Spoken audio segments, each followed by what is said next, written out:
This is Superhuman 2 show. Today I'll be doing a full flip onto gusset plates, cheese square, barbed wire chairs. This is for juggalos and juggalettes. Do not try this at home, and I hope you like it. Whoop, whoop! Fuck this shit! Whoop, whoop! Ow! Ah, shit! Fuck! Fuck! My back!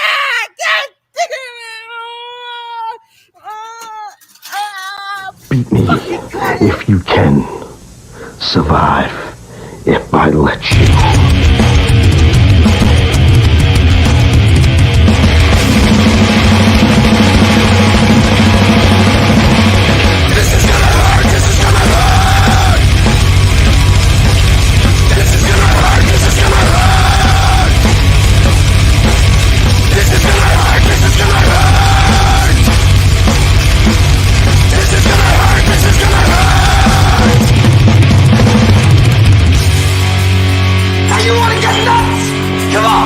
Let's get nuts. Pull the fucking trigger! My kids, I'm hateful, I'm the tattoo. Everyone thinks because you're a zombie, you don't know good coffee. Well, they're wrong. There's only one brew that gets my seal of approval. Deadly Grounds coffee is my guilty pleasure. The aroma is so intoxicating. It brings all of my neighbors out of the woodwork. Deadly Grounds coffee. Coffee to die for and zombie approved. It's good to get a little deadly. Use the front door! Oh, they're so disgusting. They're so disgusting. Seriously. Animals. Let's talk for a second about Superhuman. The boy at the beginning of the show on the barbed wire and the cheese graters. Whoa, baby! Yeah, that kid's going places, huh? I mean, it kind of reminds us of us when we were in high school doing stupid shit like that. Well, we didn't. Yeah, we did. We used barbed wires and thumbtacks and flaming tables. We didn't get to that point. That's just because I don't even understand what's the point in that. You're not even doing a match. You're just jumping on it. I don't know. He does all the crazy shit. But, you know, he's destroying his body for a good cause, our entertainment. So hats off to you there, whatever your kid name is there, kid. Superhuman, your parents must be proud. Yeah, I was not aware of his talents until just today. My buddy Victor sent me this same video on Facebook today. So I guess I'm in the loop now. You are in the loop. Anyway, what's up, everybody? Welcome back to another edition of Off the Rope Tuesday. I am one half of the tag team champions here, the man with Garth, alongside my other tag team partner, that side over there, Mr. Jack Torrance. How we doing out there, folks? Ooh, I am fucking sunburnt. You got a little rock lobster action there this week, huh? Yeah, the fucking sun decided wanted to give me a little RKO action. For what little sun we actually have seen on Cape Cod. Yeah, you got it. I'm not on Cape Cod. I'm in Plymouth. Oh, well, that's true. You're like a whole different universe away from me then. I'm a whole different climate zone. Oh, so as we get started, match four here on Off the Rope Tuesdays, new time, 8 o'clock Eastern Standard Time. If you're not here, well, then you should be. For everyone listening out there on the streaming audio sites, we thank you. We thank you for your subscriptions, your follows, your likes, shares. Donate to our cause. Indeed. We need beer. Buy our merch. Yes, we have that. HellEntertainment.com. We got some merch. Go support us. 4 shows in. It's like, wow, look at us go with our fancy pants t-shirts over here. And our fancy pants hats. And sweatshirts and all that cool stuff. And just we in time for summer, people, get your sweatshirt. Exactly. Because around them bonfires, it gets cold. You know, fire is not hot or anything. We'd like to give a quick shout out and a thanks to the Dorkening Podcast Network for doing what they do and having us on their network. Yes. Along with Deadly Grounds Coffee. I was just going to say, yes, Deadly Grounds. Very cool. I've always wanted a little more death in my coffee. So why glad not? to know that it's a thing now. So as we do on Tuesdays, we bring you the reports of SmackDown, AEW, and Monday Night Raw. But before we get to those, we have a special treat tonight. Oh boy, do we ever. we were able to get our hands on some of the Stone Cold Steve Austin Broken Skull IPA. Yeah, I was gonna say it's a special treat for us, at least. You guys get to watch us drink it, so not much of a treat for you. But Now, we are not paid for or asked to endorse this product. no, Because it's Steve Austin, we have to give it its due diligence. yeah, I've been wanting to give it a whirl, give it a old day in court for a while here. He has been promoting the hell out of this stuff. I hear good things. I believe my buddy Whitey, if you're watching, you were able to sample this not that long ago. So there's only one way to really find out ourselves now, isn't there, Diggz? Don't spill it on my computer. Here's Cheers. Hang on. Cheers. Stone Cold Salute. Oh, that way. There it is. Oh. That's the bottom line, son. Well. All right. Now, I am a beer connoisseur, if you will. I like to indulge in my Coors Light, Miller Lights, and the occasional Blue Moon, as we discussed earlier today. Yes, Mr. Fancy Pants. Indeed. I like to drink piss-warm beer that tastes like watered-down shit. This, on the other hand, has tickled my taste palate. A little tickling of the fancy, eh? Yes, I must say, Mr. Austin, I approve. I'm with you. I'm not really an IPA guy either. I didn't expect Austin to put his name on a shitty product. I was actually checking this out earlier. He got together with El Segundo Brewing Company to put this bad boy together. I'm actually not a big fan of IPAs and craft shit. Me neither. I don't care. I never even liked Magic Hat. I know it's really popular, but this, I'm not just saying this because I fucking love Austin. And if he happens to be watching by some miracle, yeah, right. But he kicked my ass, and rightfully so if I said anything otherwise. But no, truthfully, I'm digging it, Daddy. I mean, I did tag him in all of our posts, so you never know. Maybe he is scoping out. Maybe he'll watch the replay. Maybe he'll listen to it on iTunes, Pandora, Spotify, all your streaming sites you can find us on. Yes, and perhaps tomorrow I will win the AEW World Heavyweight Championship. After I win the Universal WWE Championship.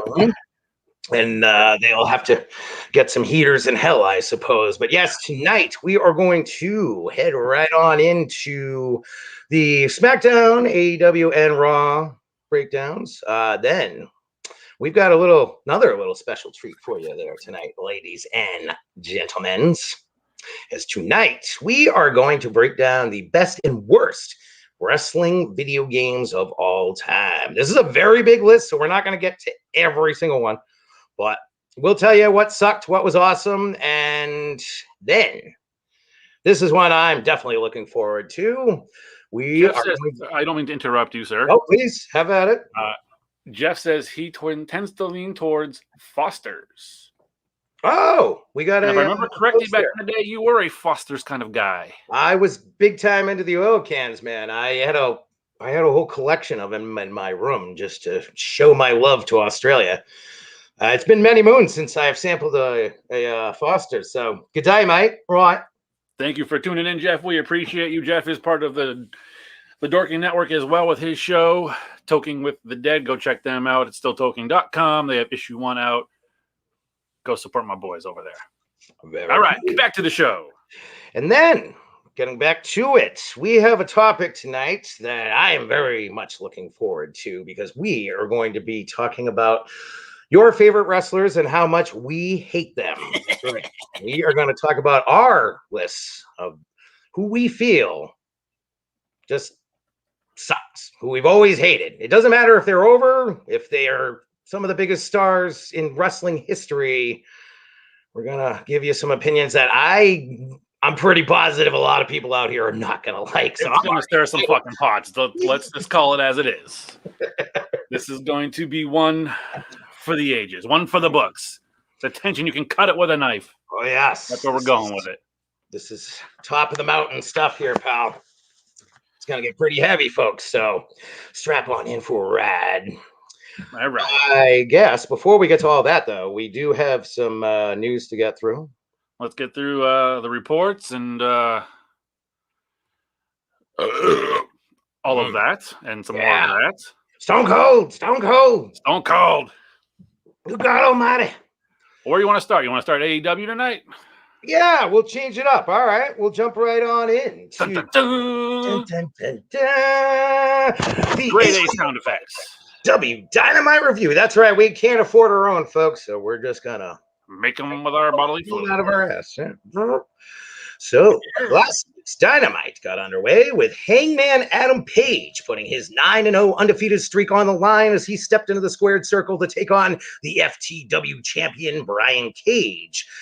This was a bit of a squash, actually. I expected a little more out of this one as Cage hit Page from behind and powerbombed him on the ramp before the bell could even ring. That was a vicious power bomb. Oh yeah, it was brutal, right? Because I actually had to tune into some of AEW. I put on the DVR, and I must say, like I told you earlier today, I'm very impressed watching AEW for the first time. I had a feeling it'd be right up your alley there, buddy. You know me too well. Yeah, Anyway. no, it's great. Not only is it just something else aside from WWE has NXT, but it's still all the same company, so whatever. Also really rated the PG rating. Mm-hmm, yeah. TVMA, boy, have I missed you. Another reason I love Dynamite. And to me, it incorporates the good parts of WCW from back in the day. And every once in a while, they kind of give you a little ECW-like edge to it. But I've been very happy with their progress for the past, year plus that they've been around now. Yeah, and it gives you that little bit of attitude error feel as well too, with the aggression, with the and like you said, with the ECW, with the swearing on the mic, and that MA rating just goes so much further. Yeah, they're really making the most of it with that, which is great. And it's not a matter of I know a lot of people felt that back in the day ECW really crossed the line, and certainly they did on many occasions. I was always a fan, but they're not doing it in a way just because, we want to swear just to swear, or just have violence just to have violence. They do it in a way that works with the stories. Mm-hmm. So I think they're doing a bang-up job for a new company, especially, and they've got their kinks, just like with anything, but we'll see. I like what they're doing thus far. But yes, that powerbomb on the ramp from Page to Cage was sick, dude. Yeah. And that was pretty much what sealed the deal for Cage. The match, like I said, was a squash. He would eventually hit Page with the drill claw, thus ending Adam Page's 9-0 undefeated streak. So how will this play out for Hangman being the number one contender? Well, that remains to be seen, folks. However, Dynamite rolled on with the AEW. Jason says he was surprised Hangman took the loss. I was, because he's supposed to be the number one contender, and it totally makes sense that he would be going up against his former tag team partner, Kenny Omega. They were the first AEW World Tag Team Champions. Omega's since gone heel, has won the belt from Moxley. I don't see the point in ruining this right now, unless, they want to just give Cage a push. I don't know. Maybe they're going to push.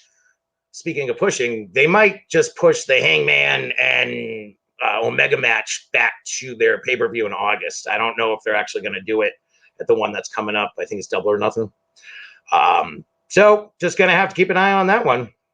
Dynamite did roll on, however, with the AEW World Tag Team Champions, the Bucks of Youth, taking on the Sydal brothers, who had an opportunity to earn themselves a shot at the AEW World Tag Team titles with a win over the Young Bucks. This was a high-energy contest with some great seesaw action between the two teams. These are four of AEW's, I would have to say, fastest and most athletically sound wrestlers, so I wasn't surprised to see a good one here. A lot of awesome spots throughout, but when it was all said and done, the Bucks dashed the Sydal brothers' hopes and dreams as Matt Jackson delivered a low blow to Matt Sydal, followed by he and brother Nick Jackson connecting on Sydal with the BTE trigger for the victory. SCU then crashed the Bucks celebration as Frankie Kazarian and Christopher Daniels made their presence known by coming out and referring to the Bucks as, quote, entitled overdressed bitches.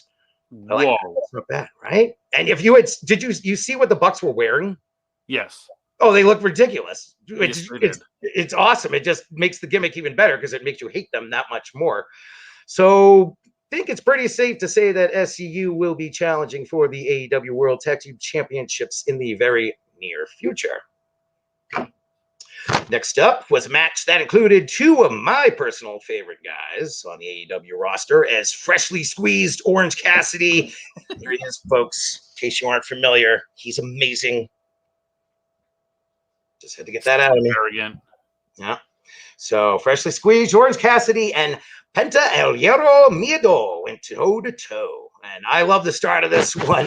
As Cassidy came out, he was trying to do his signature hand in the pockets, lazy shin kick maneuver, but Penta wasn't having it, and he cut him off with the Hierro Miedo taunt over and over again. So I enjoyed the beginning there. Penta was in charge for the majority of this one after hitting Orange with a tilt-a-whirl backbreaker and an evil-looking brainbuster that either they just know how to do it that well or that really fucking hurt because it looked good.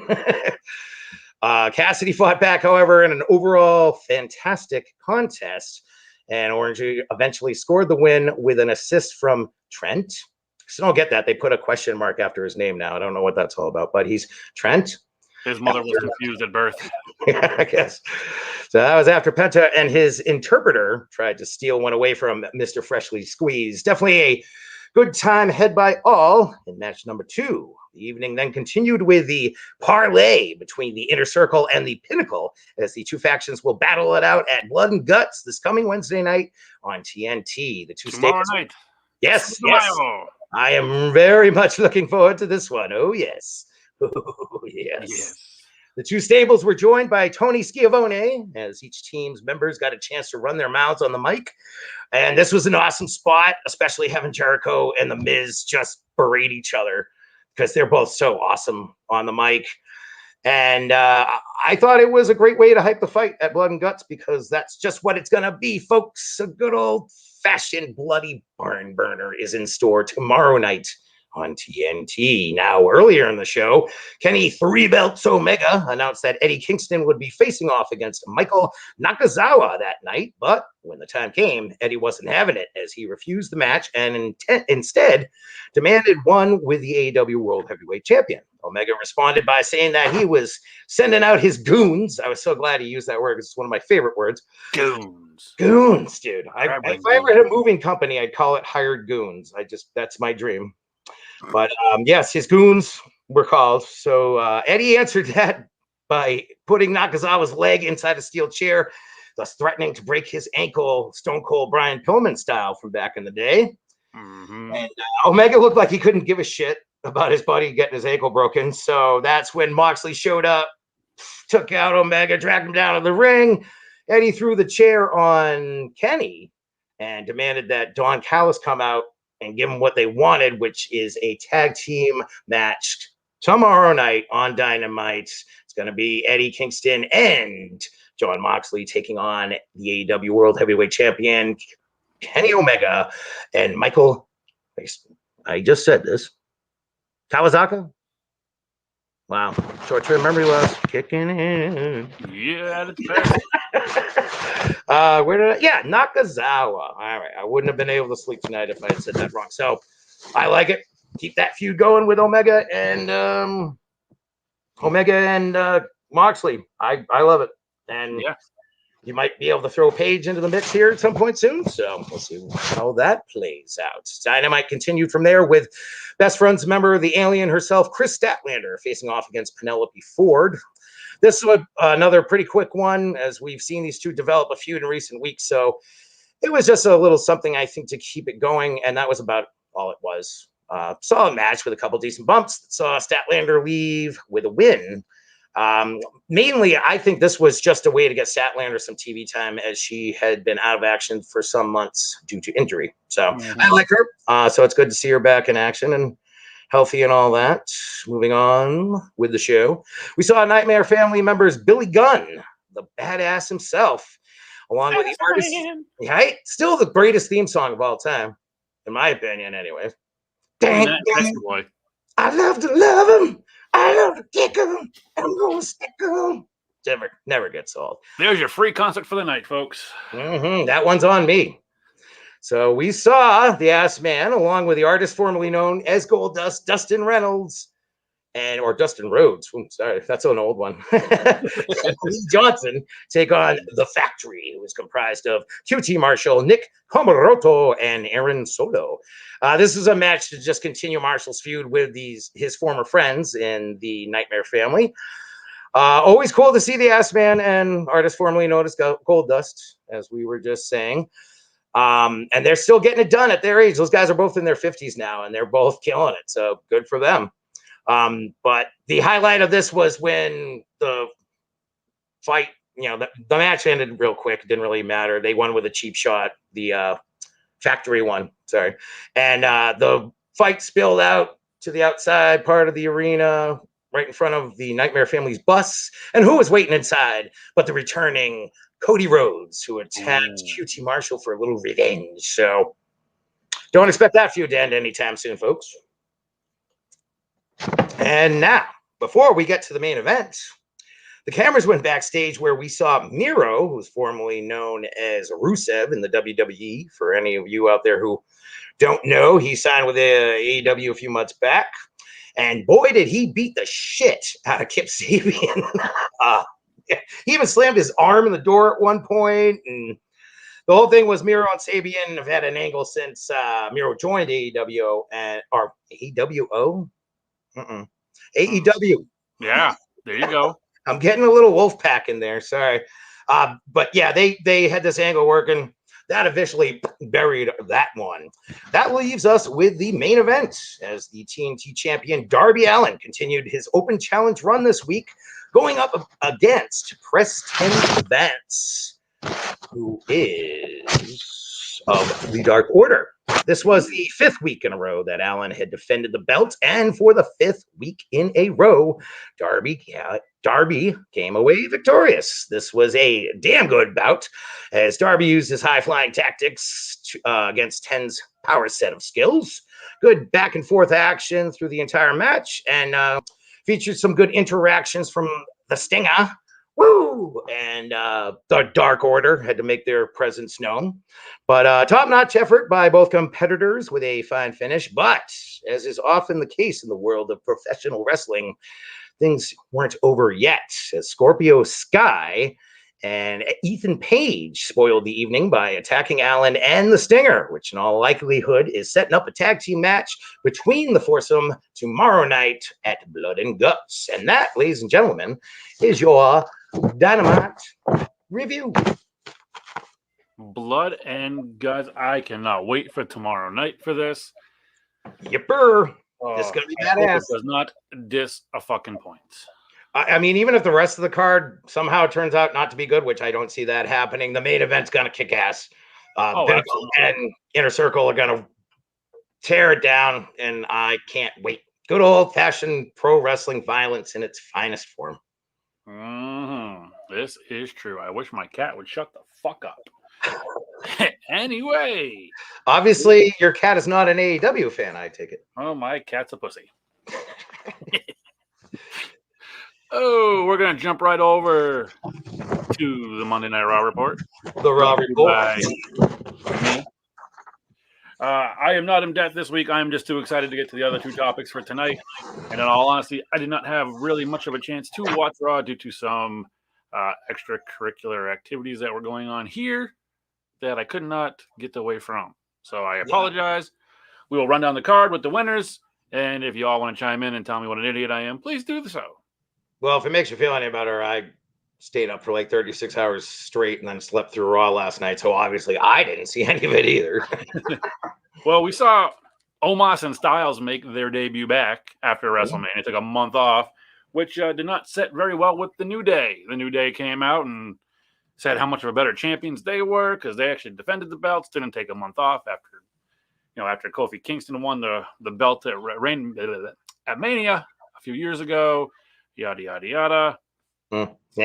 Omos and Styles did defeat the New Day. I mean, Omos is just one big oaf. That's some serious vertical girth there. They put him on the mic, and he shouldn't talk. Oh, really? Why am I not surprised?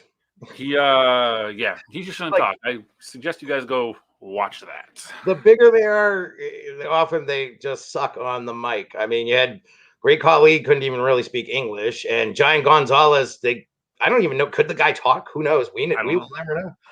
Big Show was horrible on the mic. Well, he could talk at least. I mean, I don't know. After that, we saw Flair go up against Dana Brooke. Flair defeated via a submission. After that, we saw Sheamus versus Mansoor, if I'm pronouncing it correctly. Mantar? I don't know. I said Mansoor, Mantar, whatever the fuck. Sheamus came out on top with a DQ. That wily Sheamus. Yep, coming up with the breaking the rules, and you get caught. Oh, he's a rebel. But he retained his title. He is the United States champion, if I am correct. Yes. He is. Damian Priest came out, defeated John Morrison. After that, we saw the Lucha House Party defeat Cedric and Shelton Benjamin. I didn't even know Lucha House Party was still a thing. Apparently they are.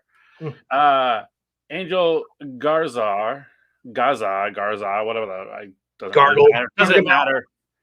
It doesn't matter. Defeated Drew Gulak. I don't fucking know. Gulak. Yeah, that's Drew Gulak. Wow. Gulak. Who dat, Roo dat. Let's see. Then we had Orton and Riddle facing off against Jackson Riker and Elias. Ooh. Orton and Riddle came out on top yet again. That's going to be a force not to be reckoned with soon. I still feel Riddle is setting himself up for the fall. Well, according to the storyline. Absolutely. But we'll see. Maybe they got something there. Then we saw Alexa Bliss come out, and she discussed a little bit of Lily and Alexa's playground. So more Lily coming at you. Ooh.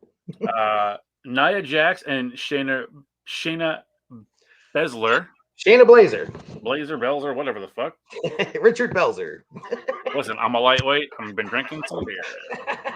They defeated Lana and Naomi via a submission to retain or to keep their tag team titles.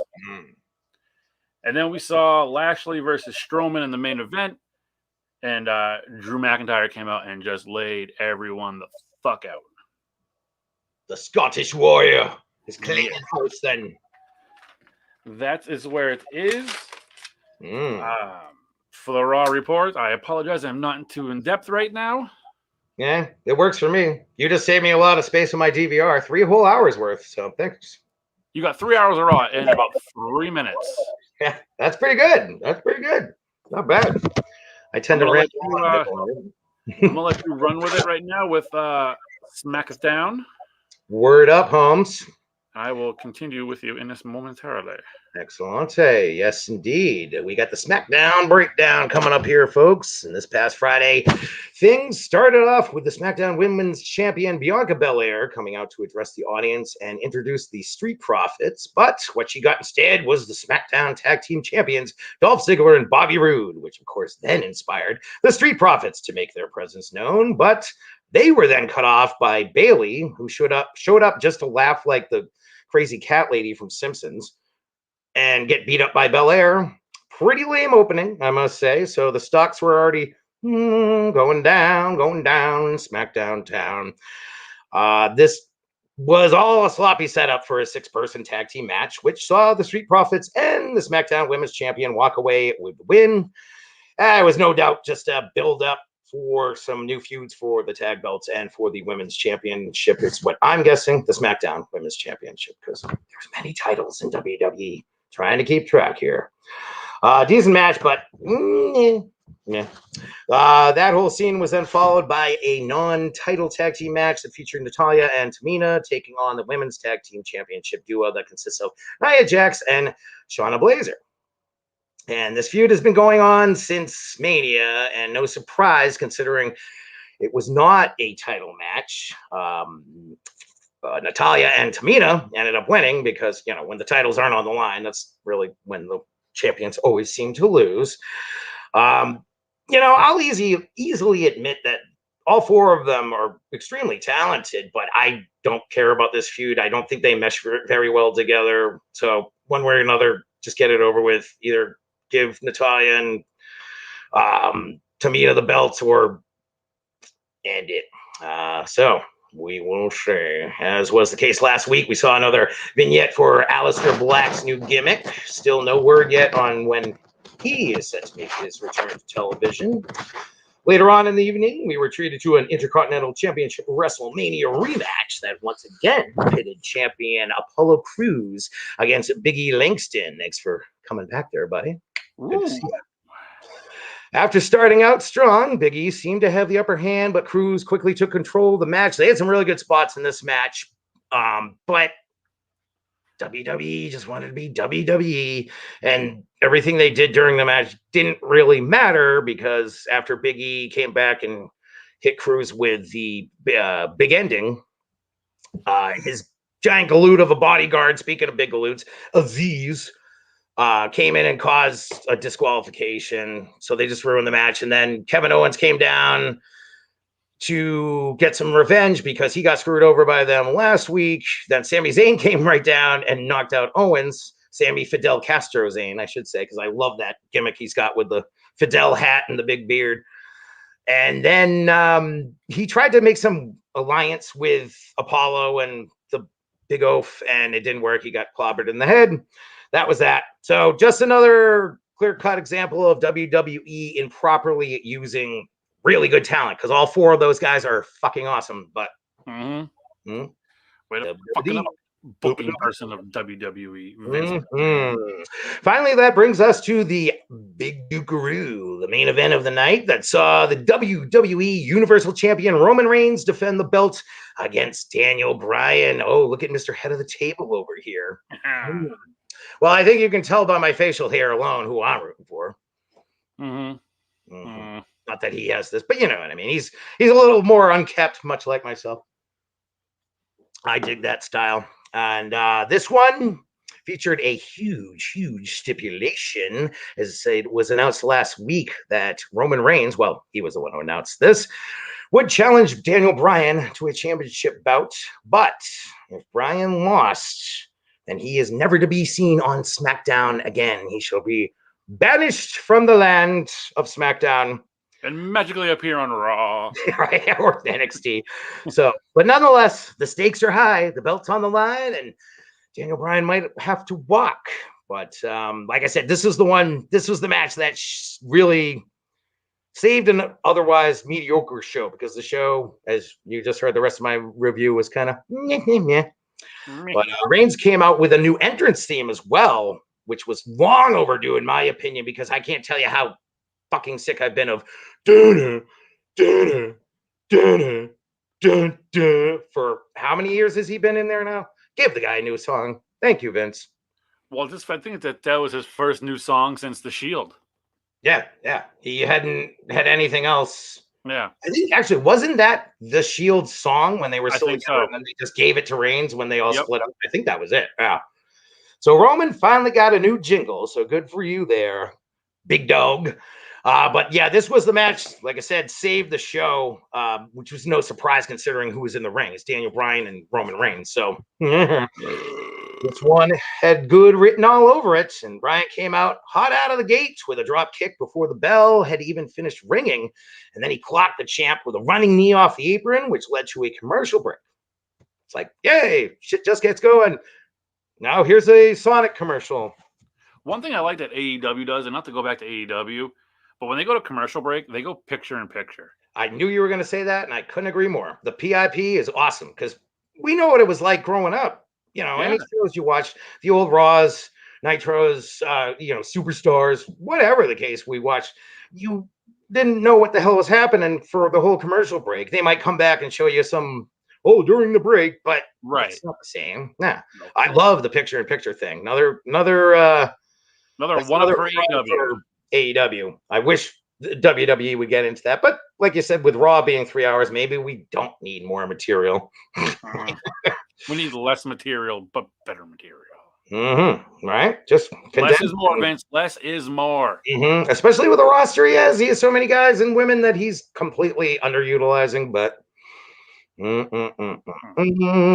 so, yeah, this match was awesome. Where was I here on my little notes here? Oh, yes, commercial break. Bryan controlled the pace of the match until the big dog struck with a killer clothesline that, I thought he just about took Daniel Bryan's head off. It was pretty badass. And then he just delivered a vicious beatdown to Bryan that included a powerbomb from the top turnbuckle. The beatings continued until Bryan crotched Reigns and came back with a side suplex from the high rent district. And Roman later crashed through the guardrail after attempting a spear once the action spilled outside. Meanwhile, back in the ring, Bryan connected with a diving headbutt from the heavens, which I thought after Benoit, they had just said no more diving headbutts for anybody. But I guess I was mistaken, because Daniel had a pretty sick one there. And after he fell back to earth, he was able to tie on the yes lock, but Reigns got out of it and hit the Superman punch, a spear, and not one, but two more power bombs on Daniel Bryan before finally making him go to sleep with a guillotine choke. After the match, Reigns continued his assault on Bryan with some steel chairs, but then Cesaro came to Daniel's rescue and unleashed a fury of fist on the champion. Roman's cousin, Jey Uso, joined the fray and leveled Cesaro as Reigns and Uso then topped the night off by tying up Cesaro in the ropes and forcing him to look on as the champion delivered a concerto to Daniel Bryan, who now must leave SmackDown forever. That was a pretty vicious concerto, too. Oh, it was sick, right? Yeah. No, that was a great match, dude. Like I said, they didn't even need the rest of the show. They should have just done that match because that's all they needed. Hands down, save the show. Rest of it was fairly mediocre. But, yeah, judging by what you said about Raw and what I saw from SmackDown, main event was awesome. But as the overall winners this week, I think it was AEW. AEW again. More solid show. I think they're going to keep moving up those ranks and keep winning. Competition's great for everybody. Here's hoping Vince doesn't buy him and fuck him up like he did. No way. Nah, dude. They'll never let that happen. Vince will be long since dead before that happens. Or he's just going to come back and, him and George Steinbrenner are going to somehow combine forces on the other side and doom us all. So as we get into, as you put it last time, the meat and potatoes of the show. The nitty-gritty. The nitty-gritty. What do you want to break on down now? You want to break on the wrestlers who love to hate, or you want to go over some video games? I like both these topics very much, but I would like to save the best for last, and that for me is the most hated wrestlers that a lot of you out there love. I concur. I will agree with you on that. Huh? So we can get into some gamage, buddy. We can get into some gamage and video games. Whoo! That's right, folks. The best and worst wrestling video games of all the times. Like I said earlier at the start of the show, a lot of video games have been made based on professional wrestling over the years. So we're basically just giving you what we think were the best and what sucked the most. There's a lot of them out there. So I was going over just Googling them today. And I mean, there's ones I never heard of and there's ones I forgot about. And I don't know if, I want to say there actually was a WWF game for Atari. I think that's how far back the wrestling games might even go. There was a wrestling game for Atari, but I don't believe it was WWF. Oh, okay. I couldn't recall. I think it was like pro wrestling or something along that line. Something generic. Nintendo had that whole sports line, where they had, it was just Nintendo baseball and Nintendo football. They had Nintendo pro wrestling.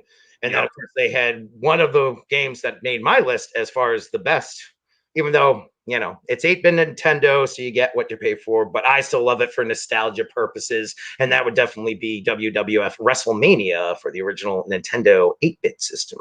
That was on my list. Yes, sir. Right. You got to think, 8-bit back in the day in the 80s, 8-bit was like, mind-blowing. Oh, yeah. Brave new world. WrestleMania, NES, nothing beat it at that time.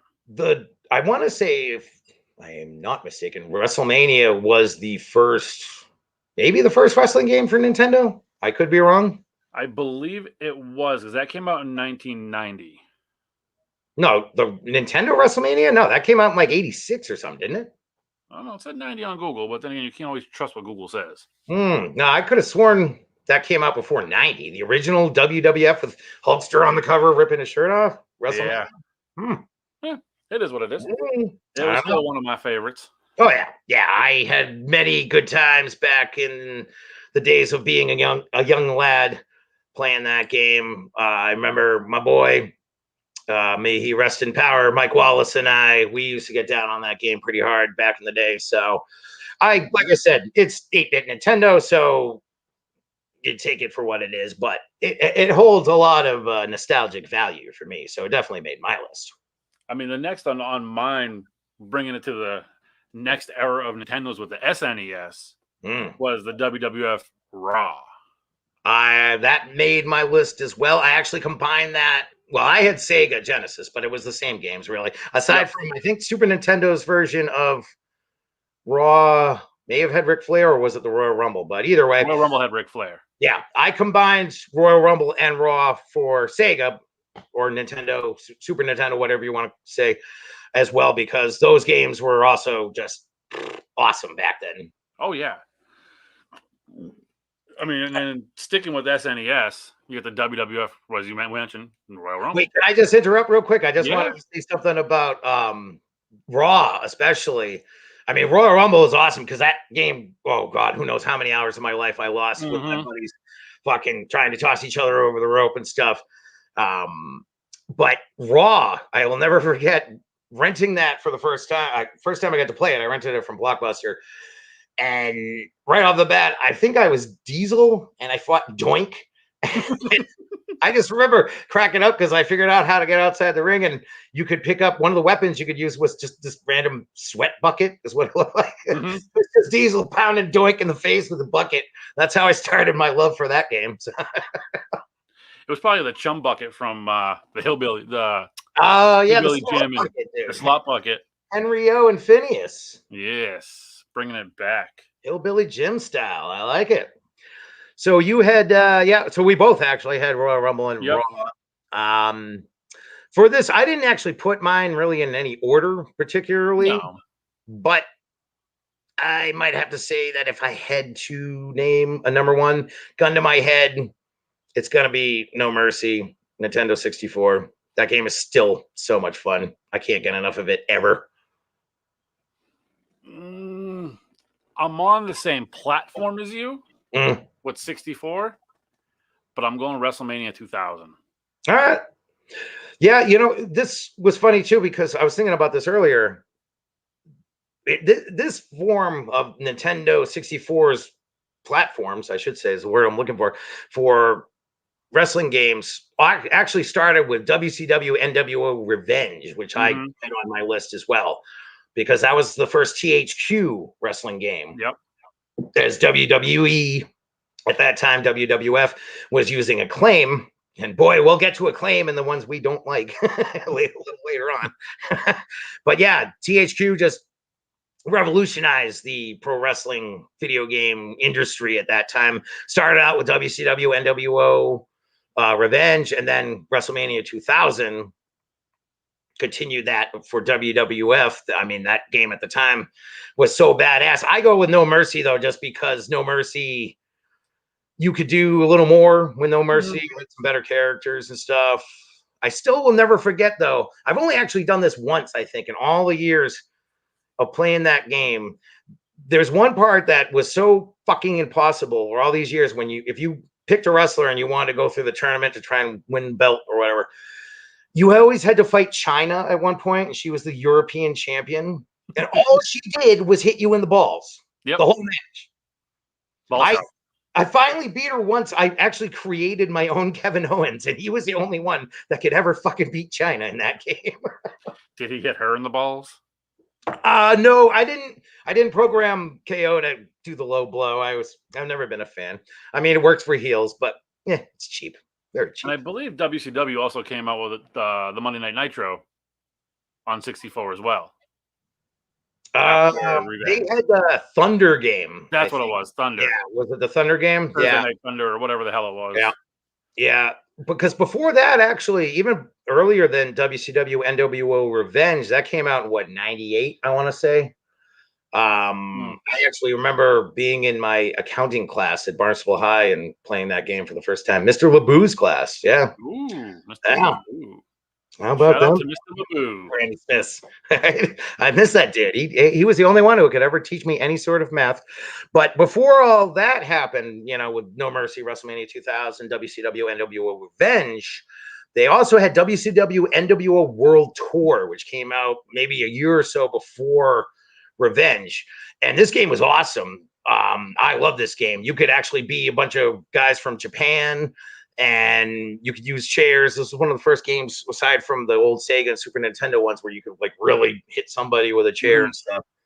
So I loved it. I actually just rebought this game a couple months ago off of eBay because I had lost my copy of it over the course of history, and it's just as much fun now as it was back then. All these games really are. No Mercy, WrestleMania 2000, NWO Revenge. Hours. Yeah.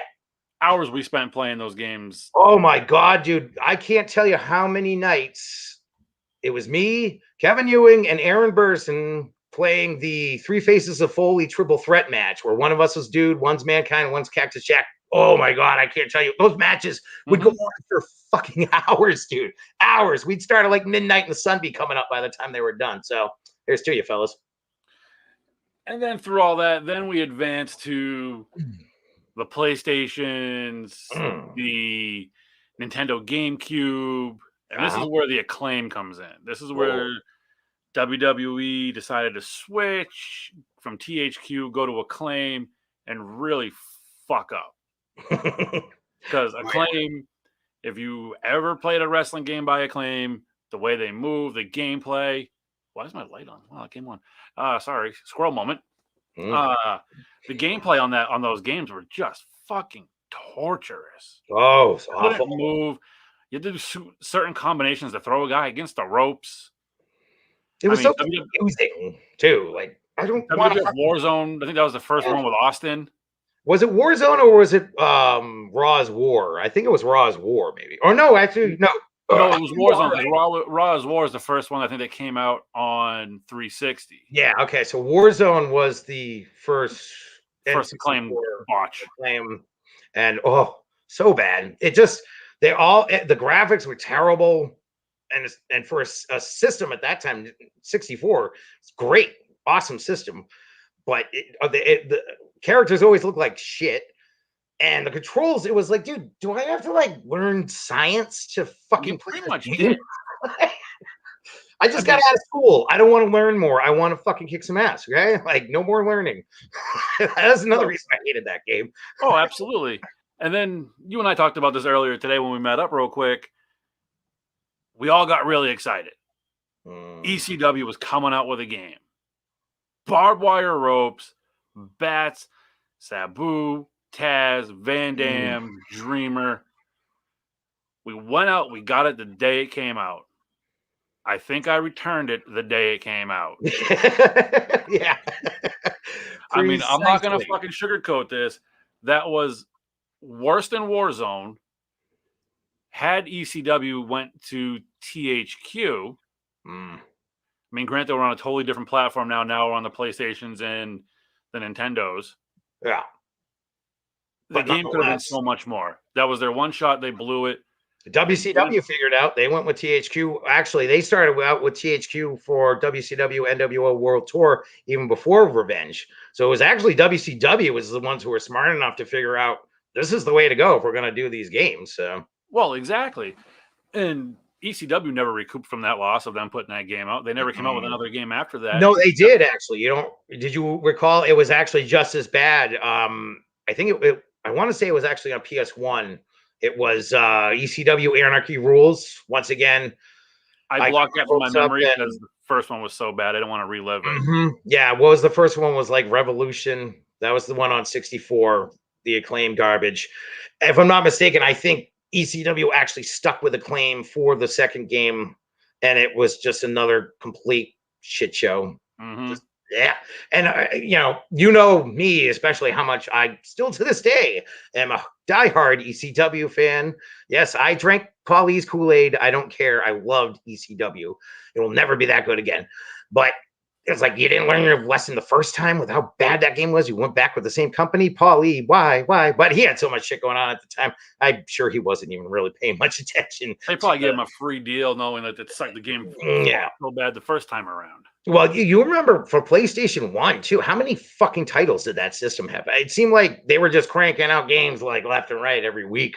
And don't forget, on PS1 and PS2, you didn't have the memory cards to save. And if you lost your memory card, you were there goes your character, right? There goes your title run. Oh, the memory cards were huge for those games because that was a whole new thing back then. Yeah, you play a game, as soon as you turn the system off, there was no save. Look it up, kids. Yes, I'm old. But yeah, so that was one thing they got right, that they brought that element into that you could start saving once you got to like the PS2 games and stuff like that. But before, if you lost your memory card or, say you forgot your controller over your friend's house or something, you might as well not even play. It's like, I just put how many hours of effort into this and now I can't even use it. Like, or the nights that you stay up creating your character and then realize your memory card's full. Right. You spent all that work and then you can't even save the fucking thing without erasing a bunch of other shit that you want to keep. So glory days, buddy. Glory days. I'm going to fast forward to today's time, unless you have something else you want to touch on real quick. Yeah, the rest of my list, I just wanted to give quick shout outs to, once again, WWE Smackdown Shut Your Mouth for PS2. That game was badass.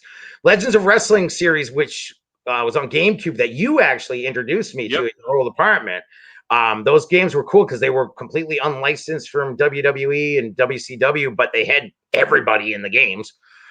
SmackDown vs. Raw 2004, without a doubt, that game was cool. As far as the 2K games go, I'm going with WWE 2K14 and 2K19 because, as we all know, 2K20 was a complete and utter botch in every way, shape, or form. Then another one I really loved, which wasn't that great of a game, but I don't care. I loved it. It was called Power Move Pro Wrestling for PS1. It wasn't associated with any real federation or nothing, and it was just made up guys, but it was fun for what it was. So, and to wrap it up there, I also wanted to give shout outs as far as the worst category goes to WCW Mayhem, WCW Backstage Assault. What was that garbage? They didn't even have a ring in the game. And like I said, WWE 2K20 Glitchville. Glitch. Have you seen any of the videos that people posted on Twitter about that? It's so funny. It was crazy. But the part that really kind of grinds my gears is then I miss being for us back in high school with the plug and play, if you will. Is now you come home, you want to play a video game, you want to play a wrestling game, you haven't played it in a week or so, you're waiting through like 45 minutes of fucking downloads and uploads. Yeah. I'm like, I just want to play the fucking game. I don't care about downloads right now. I just want to go beat some ass. Or get my ass beat. But I can't. I gotta wait through this fucking shit. And the time it downloads, I don't want to play anymore. I fall asleep on the couch. Come on, people. I have that problem. My ADHD kicks in so bad. I'm like, I'm on to something else a long time ago before this finally finished. Right. But that's the way things go now with the fancy pants new gaming systems. I mean, I got 2K19 for PS4, and I love that game. I actually downloaded basically the whole AEW roster and the ECW roster, so that game's a lot of fun. But going back to your point, it's like not only did it for me, I don't know, I'm old school. It takes me a while to learn how to play these new games. It's a lot for me. So it's like once I finally master this, I'm like, cool. Now I know how to do all the moves, do everything I want to do. Now, like you said, it's like, oh, cool. How long is this going to take? I gotta go to bed and get up and go to work in the morning. That's another thing I loved about Nintendo 64. There was no loading. You just flip that bad boy on, and he was ready to rock. That's what I'm saying. Right? Glory days. Glory days. Here's to you. Well, I guess that brings us to the coup de grace. As we set to wrap the show up, Yes, It's the main time to event. bring out the creme de la cremes. Mm-hmm. The wrestlers we love to hate because you like them. Yipper. I don't know. Who you want to start things off with one of your top picks? I do, but that's a whole nother show if I want to touch on this fucking jackass. We're gonna start off with The Rock. It's a good way to go. Because he's on my list too.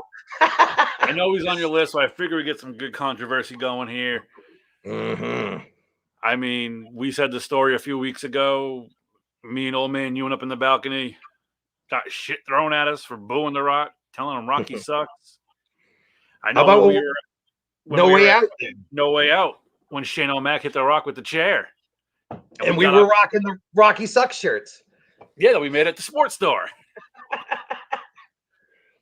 Man, fuck The Rock, man. I don't know what it was.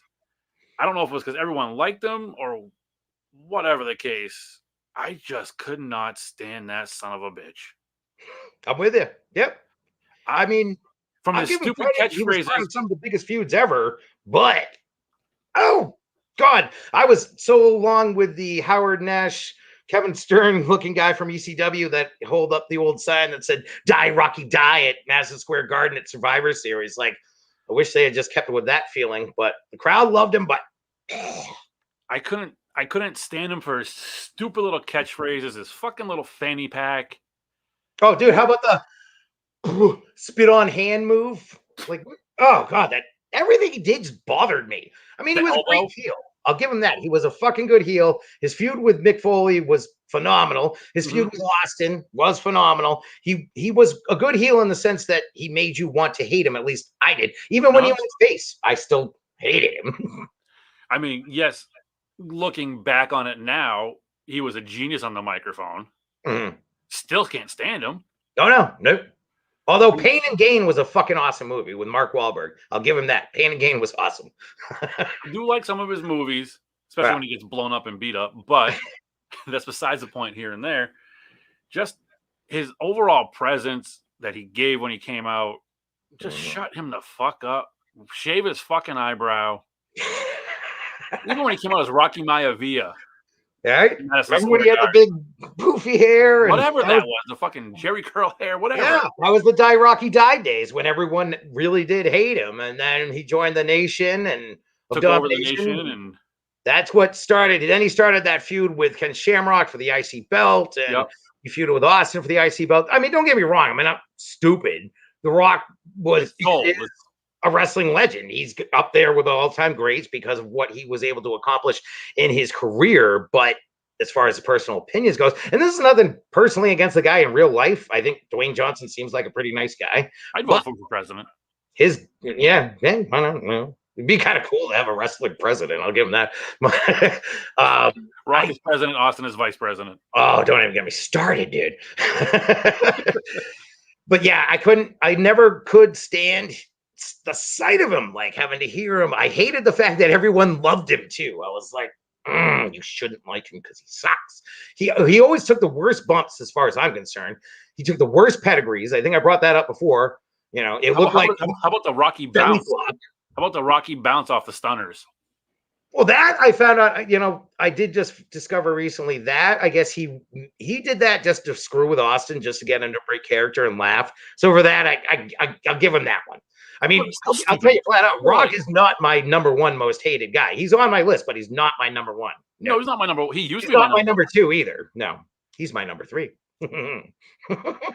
So let's roll to number two. My number two, Goldberg. Fuck Goldberg. Always hated Goldberg. Ugh.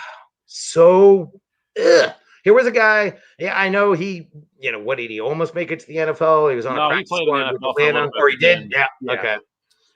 You know, obviously a great athlete, but he went to the WCW power plant there, and they just churned him out because of, you know, he had a good body if you're, you know, as a promoter, if you're looking for the big galoot, you know, muscle man. But it was like WCW was like, oh, fuck, we got to come up with something right now to try and combat the fact that Vince has Stone Cold Steve Austin, who we were dumb enough to let go along with Mick Foley. I fucking hated Goldberg from the start. I always thought the streak was so dumb and fake. You know, you tune into Nitro one week, it's like, oh, and Goldberg's streak is up to 200, and then next week he's got 400 more wins or something. Are you fucking kidding me? Like, how stupid do you think we are? Yes, we're wrestling fans, but we're not morons. Well, at least not all of us. I like to think so anyways. But Goldberg, another thing. Why does Vince McMahon keep bringing him back to main events at WrestleMania and whatnot these past couple of years? I don't understand his logic. I don't know if there's any fans out there that actually want to see Goldberg at any WrestleMania, SummerSlam, Survivor Series, Royal Rumble, fucking whatever the fuck it is now. There's so many pay-per-views. I don't know. But why? And then my main reason for hating Goldberg is the fact that he almost killed the man, or at least almost paralyzed the man, when Undertaker took that horrible botched suplex from Goldberg there in Saudi Arabia, and even Undertaker thought his career and life might have been over at that point. So I know it was a mistake. He didn't do it intentionally, but I don't care. I still hate you, Goldberg. I was always an Austin guy. That's another reason why I was never a Rock fan. I also want to make mention, another reason I couldn't stand The Rock, just little things that would bother me because I'm very anal like that. Can't help it. His boots that he would wear in the ring. I just thought they looked stupid. He had that strap in the back. Oh, hey, we got a special guest. Our first special guest of the show. Right on. I apologize. Little man's not feeling well, so he just woke up. What's up, buddy? Well, hey, welcome aboard. I agree. Whatever you said about Goldberg, I agree because he sucks. Yeah. And hey, I'm glad to have the wee man aboard because there's no doubt about it. He can only help with our ratings. There's no question. Yeah. So, all right. So we both had The Rock. I mentioned Goldberg, which you agree with. Who else do you have in there? The Jizz, The Miz. I just don't like him. I've never liked him. He's got that stupid reality show now. I just want him to go away. He brings nothing to the table besides stupidity and stupidity. Go away. His stupid Miz show, the stupid clothes he wears, his stupid fucking Jersey Shore hair. Like, go away, Miz. You're not wanted. Fuck off. What is it nowadays with the Jersey Shore hairdo amongst young guys? And please stop wearing pants that are so tight.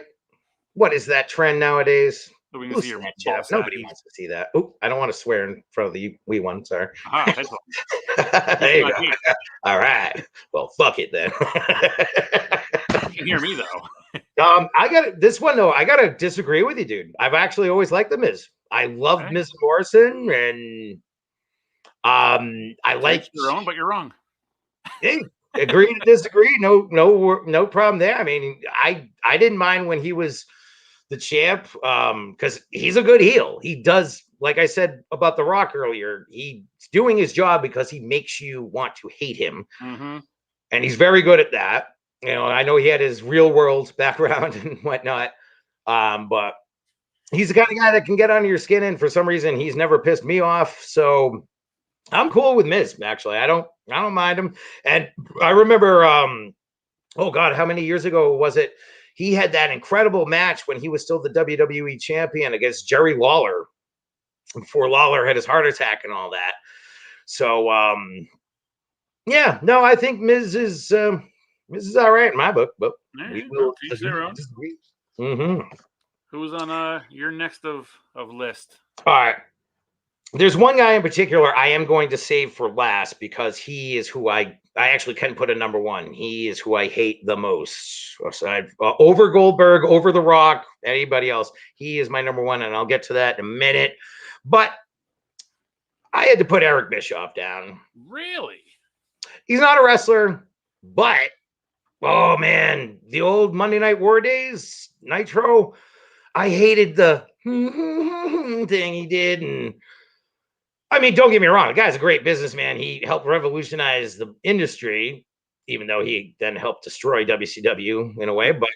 And he also invented the Elimination Chamber match. But as far as, once again, this is like I said about Dwayne Johnson. And I got no problem with Dwayne. I got a problem with The Rock. It's about the character. And as far as Bischoff went, oh, man, the greatest day, one of the greatest days ever was when Austin came back and actually had the match with Bischoff, and just obviously nothing but squash there. So Bischoff makes the list for me. All right. I got really nothing to say either way on it. Bischoff was, he was that guy in WCW. He was the one that you wanted to hate, especially when he came out with the NWO.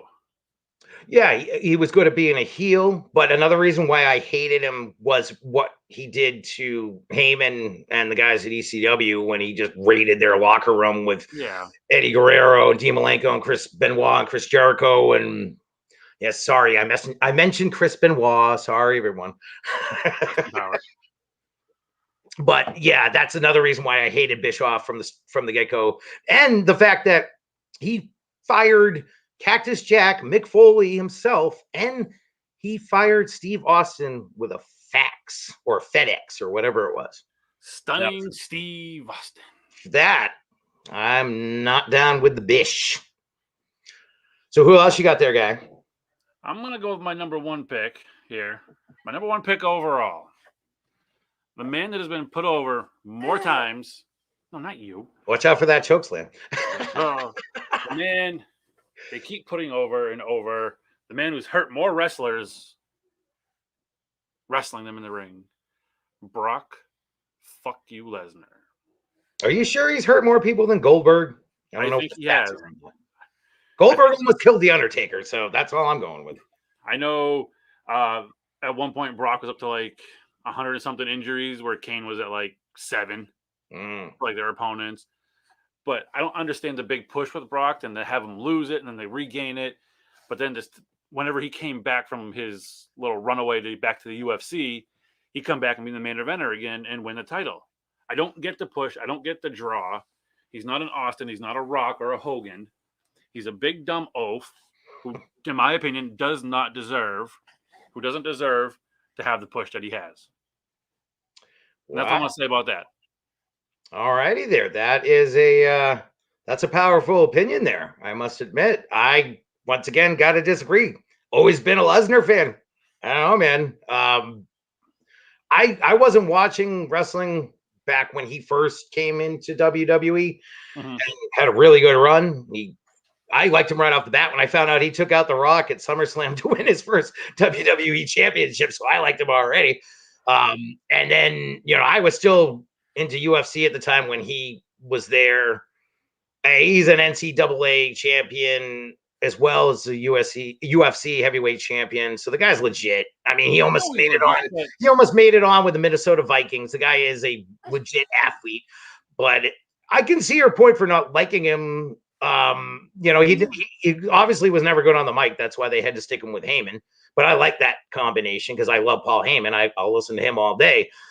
But Brock, for me, I think, to answer your question, why did he get the push that he did? Why did he win all the titles he did? Why is this, that, and the other? Is because he is Vince's dream. He's like the dream for what, though? Dude, look at it this way. I mean, I hate to compare this to anything Nazi related, but Brock was like the Aryan youth to Vince's Hitler. Okay.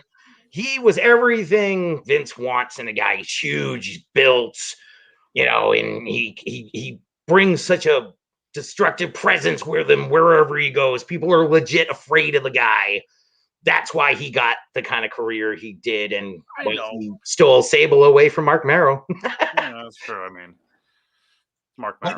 I don't know. I mean, one thing with Lesnar, I will say I was never a fan of that whole time he had the belt, and it was just like, all right, I like the fact that you keep the belt on somebody for a while for a change, but it's like, are you ever going to do anything here? Like, Brock's just going to come in and destroy everybody for 12 months straight or whatever it was. Well, that's what I'm saying. They give him that push to come in and just destroy everybody. Mm-hmm. He's got 3 moves. One of them happens to be a German suplex, and they call him the suplex machine. Have you seen Taz? Hey, keep in mind, Hogan had only 3 moves his whole career: big boot, body slam, and leg drop. So that was the 80s, though. I mean, granted, hey, it still worked. They tried to do a shooting star off the ropes. Oh God, one of the most botched that infamous. Hey, but that was something else, dude. The guy almost broke his fucking neck. They actually said if he hadn't been as good a shape as he was, he probably would have broken his neck right there. The match against Angle at WrestleMania. But I just like the fact that another thing you brought up, I loved his return from MMA when he left UFC and came back, because they had that whole thing going on with Cena and The Rock. I'll never forget that Raw when Cena was like asking The Rock to come out, and all of a sudden you hear and Brock came back to this incredible ovation from the crowd. And then, you know, I like a lot of his matches. His match with Cena, his first match with Cena, the one that Cena won, which was the same pay-per-view where CM Punk fought Jericho in the Chicago Street Fight. 2 of the greatest matches ever. That match was sick. So, yeah, once again, sorry, buddy. Got to agree to disagree. Do what you got to do. That's my opinion, your opinion. It is what it is. That's. Do you have anybody else on your list? I had 2 more. I had Too Cool and I guess they're one and the same. Too Cool and Rikishi. I had them too. Sorry, people. Hated it. The ass to face shit at the end of every match and their stupid worm dances and go away. I don't mean to speak ill of the dead, because I know Brian Christopher there, Jerry Lawler's son. He's since passed away. But sorry, hated it. Another one of those things that was so over with the crowd and gross. You know who I also didn't like in the female bracket? The fuck was her name? I can't think of her name now. Ivory. Ivory. Look her up. Ivory. Oh, Ivory. Yeah. She was annoying. That was also that time when, like, they had the Divas matches where they didn't really panties and pillow fights. They didn't let the girls actually. They didn't let women actually show what they could do back then. So yeah, I can concur.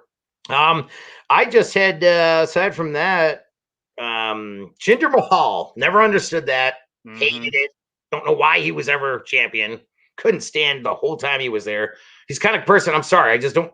You know, some people you just meet them for the first time and you just can't stand the way they even look, like their face, like his stepbrothers. You just want to put one of these right in their suckhole for no reason. I'm sure a lot of people feel that way about me, so it's completely understandable. But that's the impression I got off Jinder Mahal right off the bat as soon as I saw him in action. I'm like, this guy's the champion. Then definitely someone I could never stand seeing, because I always knew as soon as he got in the ring, things were going to get lame.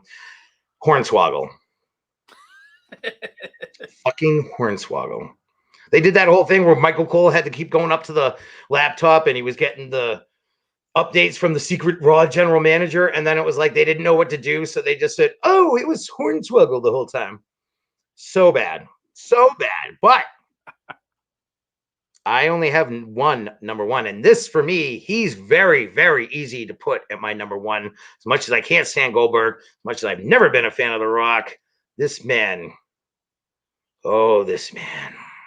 Did you mention him earlier? Enzo Amore.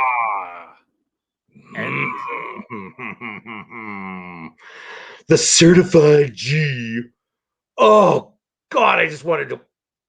He got so bad. This is a true story. I couldn't watch Raw live anymore because of him, because of that stupid fucking entrance he had where he had to blah, blah, blah, blah, and every night, and it took like 20 minutes. So I would have to DVR Raw because I could not even stand to watch it. That's how angry I got just seeing this guy and everything about him, his gimmick, his French fry hair, his voice, and the fact that he was so over. I never understood why he was so over. But then we know how that all turned out for Enzo. So I was happy in the end. That guy was so pathetic, dude. I think he got shit canned from WWE because I think he had like rape charges brought against him, if I'm not mistaken. Something bad like that.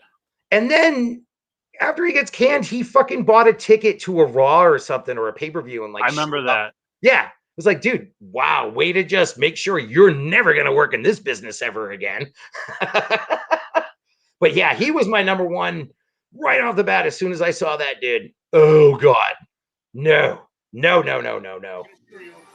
rather put Tabasco in my eyes than watch him. WWE Network immediately following Raw.